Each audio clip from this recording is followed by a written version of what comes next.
Okay, well, hi Magnolia Pirates. We have here a very special guest. Would you like to introduce yourself? Congressman Luis Correa, representing Anaheim, Santa Ana, Garden Grove, and Orange in the Congress of the United States.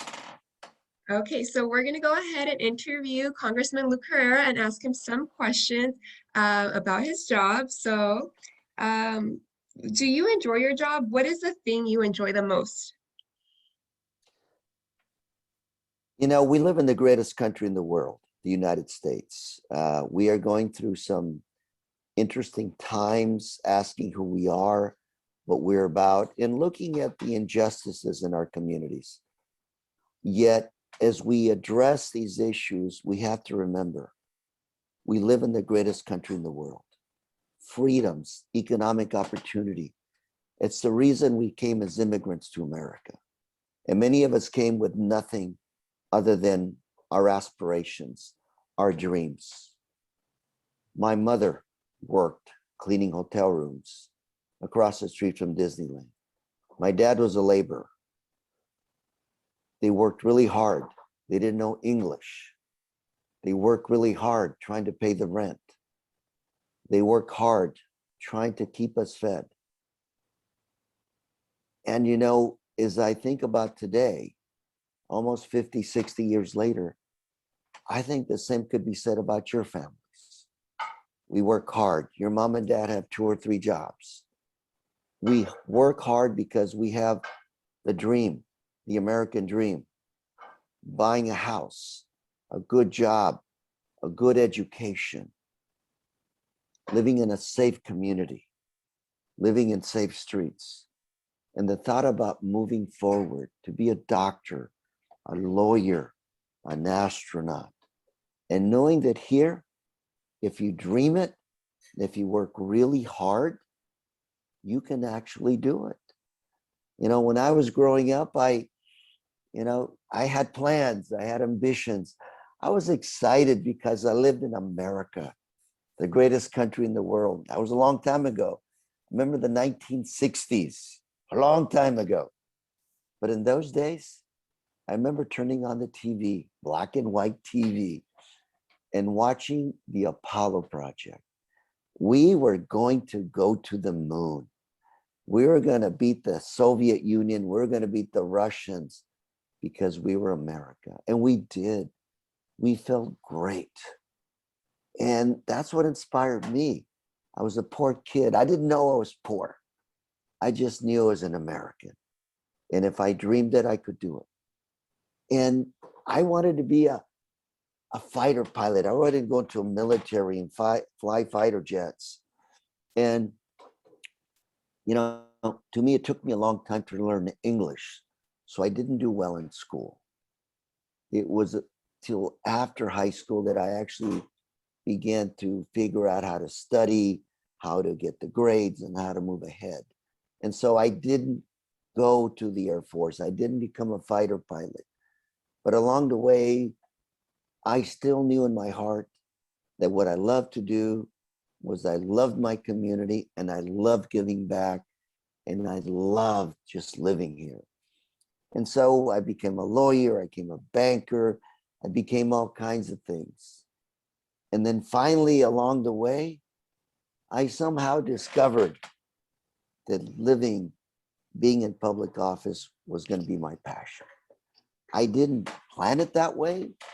I didn't think of it that way. I never wanted to be in office.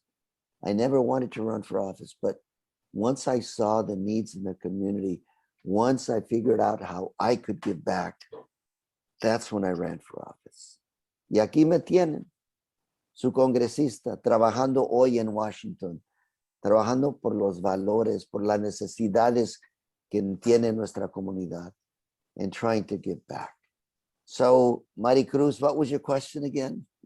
So the question was what do you enjoy most of your job? But I think you kind of answered it. I love Back giving to back. the community. I Yeah. love being, you know, what I love to do is I love to go out in the community, whether it's Magnolia, to give out food, vaccinations, and people say, tengo un problema, que me pueda ayudar I love to be able to just wrap myself around that issue and try to help people. You know why? Because when we were growing up, my mom and dad didn't know any English. Yeah. They would go places and nobody would help them fill out a form. My dad had trouble doing his taxes. We couldn't find a tax preparer. Uh, we didn't know where to pay the bills. And I was 12 years old and I was the guy, more like 8 years old. I was a point person. I was out there. I didn't know English, but I knew English. And so we tried to figure out, and I thought, I want to help people that are in that situation the way I was. Go Yes, ahead. I think many parents are still in that situations, and young people, especially our age, bilingual, find themselves in that situations, translating documents to the best of your ability. So it's great to have people of different backgrounds in public office to make that information more accessible to our community. Totally agree with you on that. Thank you very much. And so, what is the most difficult or challenging thing about being in public office, would you say? You know, the most difficult challenge for me as an elected office holder is what I like the most. This job is 7 days a week, 24 hours a day. You're always on. Your life is not yours. Your life is the public. You don't have privacy. Everything about you and many things about your family are public record. And so that is challenging. And I often tell my children, remember, we're not ordinary people. People look to us and look at what you do. And so that is challenging. And at the same time, it's it's a blessing because we're able to help. We're able to provide. And at the same time, the other aspect of the challenge is think about my role. My role is to represent this community in Washington, D.C. My role is to vote for this community in Washington, D.C. My job is to vote for this community to make your lives better. And so I'm always out there listening. ¿Qué es lo que necesitan? ¿Qué es lo que necesitan para tener una vida mejor? ¿Qué es lo que tenemos que hacer para asegurar que los niños puedan lograr sus aspiraciones? And it's challenging because I represent 750,000 people with different opinions, with different positions in life. And my job is to try to figure out all of that and come up with a vote that represents everybody. Yeah, that that definitely I can see where, how to make everyone happy and what's the best decision for the whole community. So to be run in public office, what did you have to do? How many years of schooling did it require? Well, again, this is the beauty about America is you don't have to be rich to run for office. You don't have to go to the best schools in the world to run for. All you have to do is be a certain age Mhm. and go out there and tell people to vote for you, convince people to vote for you, and get more votes than the other person. You don't need anything. And that's the beauty of our democracy. I tell people that in America, you can run for office, you have a voice, and you have a place. And that's what makes this country great. You don't need anything other than the desire, las ganas, de Mhm. trabajar duro, to work hard, because it is a lot of work. So let's say for somebody that wants to work in public office, what's something you would tell them that they need to start training or developing now? What's a special ability that you see you share with your peers in public office? You know, that's a great question because uh, every elected you ask that question will give you a different answer, but I'll tell you my answer. It's first of all, you have to have a love of being in public office, of serving. A leader means you're serving the community. It doesn't mean that you know everything. It means that you are there to serve the needs of the community. And the best way to go run for office is to go out and volunteer. I would ask if you want to run for office, go volunteer with an elected official. Go work at a nonprofit organization, see how it feels to work, to give. And also, please understand that if you want to make money, don't run for office. You cannot be an elected official and become rich and not go to jail. Okay. This is a job that requires a lot of work, and your reward is feeling good that you help people. It's not about making a lot of money. It's about knowing people. So you have to be out there. I love being out there. I love hanging out with my community. I love talking to the comadres. I love talking to students. I love listening. And that's what gives me energy. If that's who you are, maybe you could be public office material. Everybody at the end of the day should run for public office someday.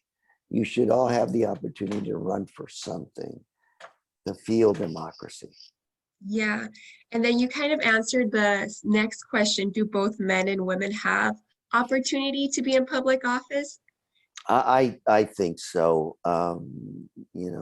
Traditionally it's been men, but you see women are making tremendous strides right now, not only in public office.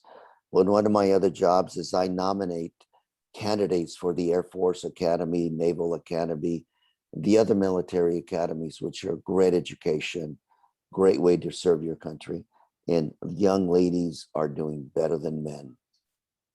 Young ladies are doing better than young men in getting into these academies.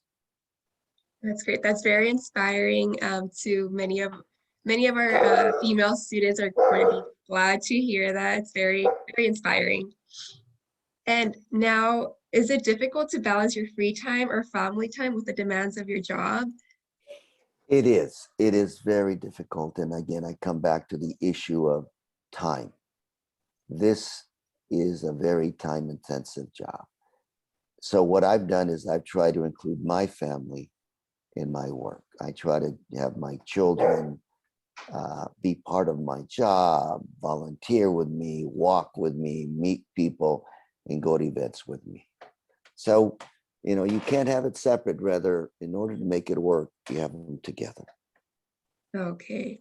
Yeah. And so how would you advise secondary students interested in public office to plan for a career like yours? Well, again, I didn't plan for a career in public office. It happened.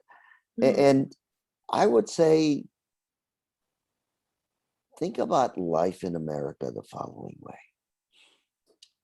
Se preparan, you prepare yourself for the opportunities that come to you in life. It's not only in public office, but other things. The more education, for example, you get, the more reading you do. And education is not just about going to school, it's about doing things, examining, studying things, Mhm. the better off you will be. Some people choose to go to junior college. Some people choose to university. Some people choose law school, medical school. Other people decide to sell, jugos or tortillas, something at the low, or tamales Mhm. on the street corner. If you think beyond just selling tamales, if you think about how do I make this business grow? What are the costs? What are the opportunities? You begin to study and to learn and to move yourself to a different realm.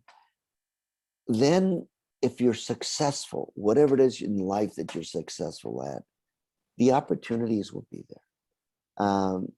Like I mentioned to you, I wanted to go to the Air Force Academy. It didn't happen. I wanted to be a banker. I didn't like it. I should have been an attorney. I was there. Then this job opened up in Congress. So you're prepared. So when the opportunity knocks at the door, you're ready to take on that opportunity. Study hard, learn how to communicate, learn how to read, learn how to analyze. I didn't do well in high school. And people looked at me and said, you're not really college material. But I said, van a ver, you'll see, Mhm. I can do this. And I just focused on doing it right.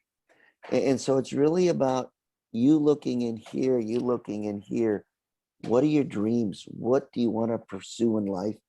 And don't let anybody say, oh no, it can't be done. Do it. Just be ready to be determined and hard work. Thank you so much. Is there anything else you would like to share to our Magnolia Pirates?